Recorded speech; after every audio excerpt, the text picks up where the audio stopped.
Hello, আসসালামু আলাইকুম। আসুন আমরা আজকে কৃষি ব্যাংকের মাসিক মুনাফা প্রকল্প সম্পর্কে বিস্তারিত জানি। কৃষি ব্যাংক অফার করছে ১৮ বছরের ঊর্ধ্বে সুস্থ মস্তিষ্ক সম্পন্ন সকল বাংলাদেশী নাগরিক এখানে ৬ বছর পর্যন্ত আমানতে প্রতি মাসে মাসিক মুনাফা পেতে পারেন। এককালীন আমানতের পরিমাণ এখানে ১,০০,০০০ বা তার গুণিতক আমরা দেখতে পাচ্ছি সর্বোচ্চ ৫০,০০,০০০ টাকা আপনি রাখতে পারবেন।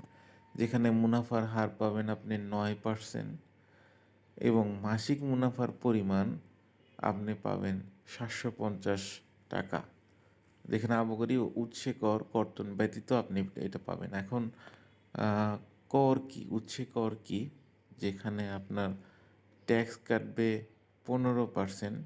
১৫% ট্যাক্স কর্তন হইলে আপনার যদি টিন নাম্বার না থাকে অথবা আয়কর রিটার্ন যদি না জমা দেন, ১৫% ট্যাক্স কর্তন হইলে আপনি পাবেন ৳৬৩৭ প্রতি মাসে প্রতি লাখে এবং ১০% কর কর্তন হলে আপনার যদি টিন নাম্বার থাকে এবং আপনি যদি আয়কর রিটার্ন জমা দেন, ১০% কর কর্তন হইলে আপনি পাবেন ৳৬৭৫ প্রতি লাখে প্রতি মাসে। এভাবে কৃষি ব্যাংক আমাদের মাসিক মুনাফার এই যে প্যাকেজটা, প্রকল্পটা এটা দিয়ে থাকে।